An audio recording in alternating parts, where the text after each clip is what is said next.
नमस्कार दोस्तों, आज हम आपको ले चलेंगे एक ऐसी कहानी के भावनात्मक सफर पर जो सिर्फ एक प्रेम कथा नहीं है बल्कि आत्मा की गहराइयों को छू जाने वाला अनुभव है।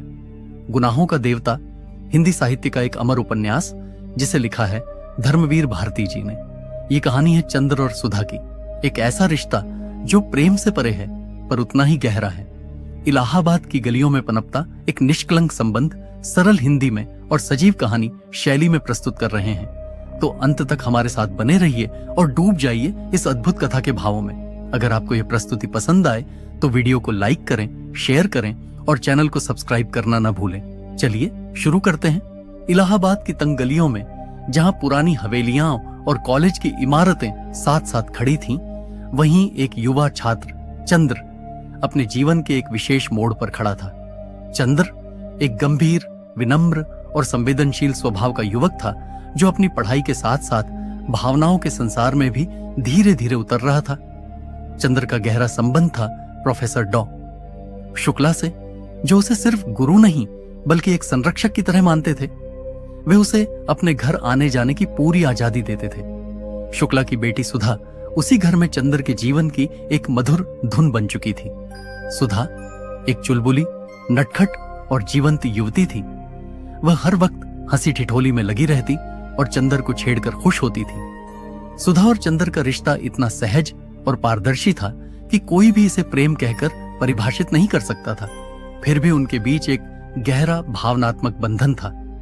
वसंत के मौसम में जब हवा आम के बौरों की खुशबू से महक रही थी, तब सुधा और चंद्र घंटों कॉलेज की सीढ़ियों या छत पर बैठकर बातें करते। कभी कविता की पंक्तियां सुनाते, कभी समाज पर चर्चा करते, तो कभी बस यूं ही चुपचाप एक दूसरे की मौजूदगी को महसूस करते। इन मुलाकातों में कोई छल नहीं था, कोई आकांक्षा नहीं थी, सिर्फ आत्मिक निकटता थी। चंद्र को अक्सर यह महसूस होता कि सुधा सिर्फ एक लड़की नहीं है बल्कि एक विचार है, एक ऐसा भाव जो जीवन को मधुर बनाता है पर उसे बांधता नहीं। वह सुधा की हर बात में सौंदर्य देखता, हर हंसी में अपनापन, पर वह स्वयं को यह विश्वास दिलाता कि यह प्रेम नहीं, सिर्फ मित्रता है, एक गहरी आत्मीयता। सुधा के लिए चंद्र एक ऐसा मित्र था जिससे वह बिना झिझक कुछ भी कह सकती थी। वह उससे कहती, अगर मुझे शादी करनी है तो तुमसे पूछ कर ही करूंगी। चंद्र हंस देता और बात को टाल देता, पर कहीं ना कहीं उसके मन में एक हलचल सी होने लगती। घर में सुधा के विवाह की बातें चलने लगीं। रिश्तेदार आ जा रहे थे, रिश्ते आ रहे थे, पर सुधा सबको इनकार कर देती।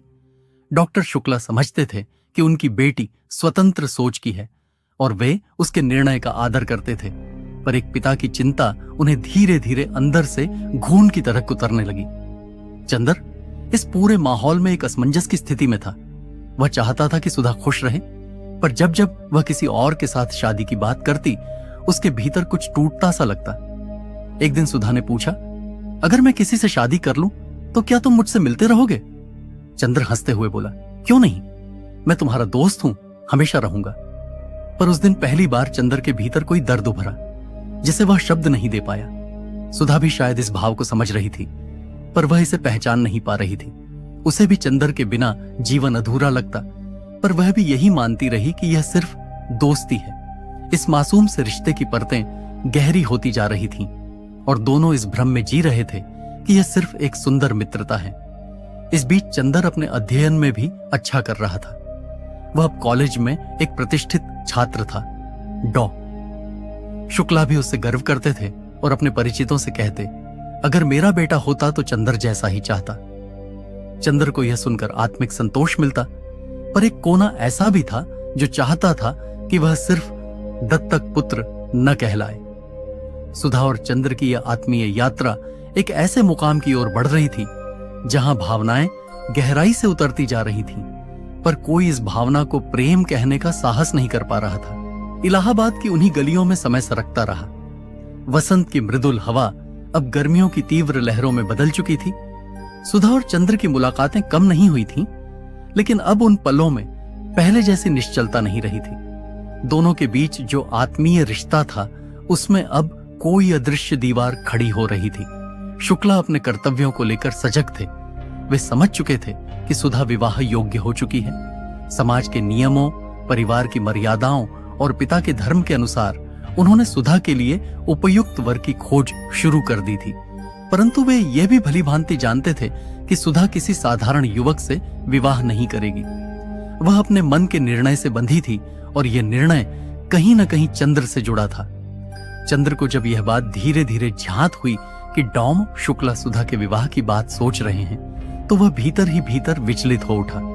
वह सुधा से प्रेम करता है, यह बात अब उसके हृदय ने स्वीकार कर ली थी, लेकिन उस प्रेम में अधिकार नहीं था। वह प्रेम ऐसा था जिसमें वह सुधा की स्वतंत्रता का आदर करता था। सुधा भी अपने भीतर कुछ बदलता हुआ महसूस कर रही थी। पहले चंद्र के साथ खुलकर बातें करना, देर तक हंसना, लड़ना, यह सब अब उसे अलग तरह से प्रभावित करने लगे थे। अब वह चंद्र की बातों पर भीतर तक सोचने लगी थी। उसकी हंसी के बीच अब भावुकता छिपी होती थी। एक दिन की बात थी, गर्मियों की एक दोपहर, जब इलाहाबाद का सूरज आग उगल रहा था। चंद्र सुधा से मिलने गया। सुधा छत पर आम के अचार सुखा रही थी। उसने चंद्र को देखकर मुस्कुराते हुए कहा, इतनी गर्मी में आ गए? चंद्र ने भी मुस्कुराकर उत्तर दिया, तुमसे मिलना जरूरी था। सुधा चुप हो गई। कुछ क्षण तक दोनों एक दूसरे को देखते रहे। फिर चंद्र ने धीमे स्वर में कहा, सुधा, क्या तुम मुझसे कुछ कहना चाहती हो? सुधा ने अपनी नजरों को चुपचाप नीचे कर लिया और बोली, कई बातें हैं लेकिन कह नहीं पाती। चंद्र समझ गया, यही तो उस रिश्ते की सबसे बड़ी विशेषता थी, कुछ कहे बिना भी सब समझ जाना। उसी दिन शाम को शुक्ला ने चंद्र को बुलाया और कहा, बेटा चंद्र, तुम्हें तो पता है मैं सुधा के लिए वर खोज रहा हूं। तुम इतने दिनों से घर में हो, तुमसे छिपा क्या है? अब चाहूंगा कि तुम भी अपनी राय दो।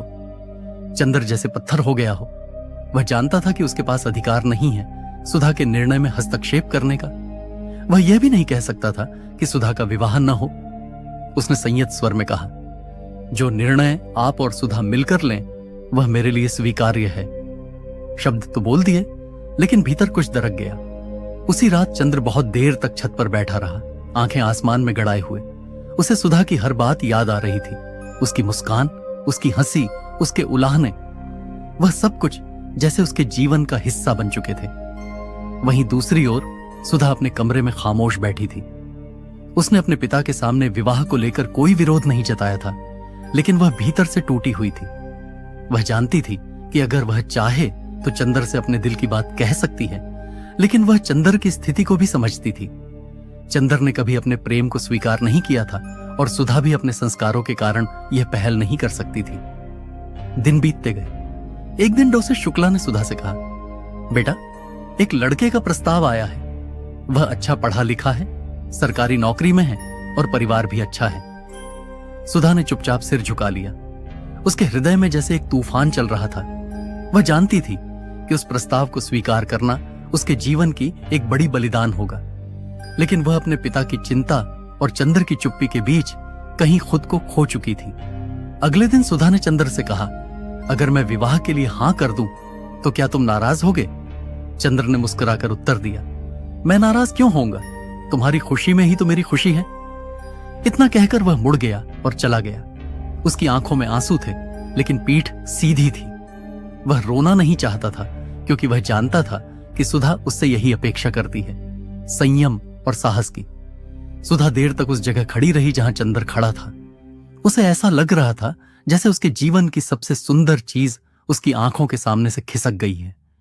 अब सुधा ने अपने पिता से विवाह के लिए सहमति दे दी थी। डॉ शुक्ला प्रसन्न थे, लेकिन उन्हें सुधा की उदासी समझ नहीं आ रही थी। उन्होंने चंद्र को विवाह की सूचना दी और चंद्र ने औपचारिक रूप से बधाई दी। सुधा का विवाह तय हो गया था। बारात आने वाली थी। घर में हलचल थी, उत्सव था, पर सुधा और चंद्र दोनों के मन में एक मौन शोक गूंज रहा था। विवाह से एक दिन पहले सुधा ने चंद्र को बुलवाया। वह आंगन में अकेली बैठी थी। उसने चंद्र की ओर देखा और कहा, अगर कभी तुमने मुझे चाहा होता तो शायद आज सब कुछ अलग होता। चंद्र कुछ नहीं बोला। वह जानता था कि यही क्षण था जब वह सुधा से कह सकता था, मैं तुमसे प्रेम करता हूं। लेकिन उसने फिर भी कुछ नहीं कहा। वह बस चुपचाप उठा और वहां से चला गया। उस रात उसने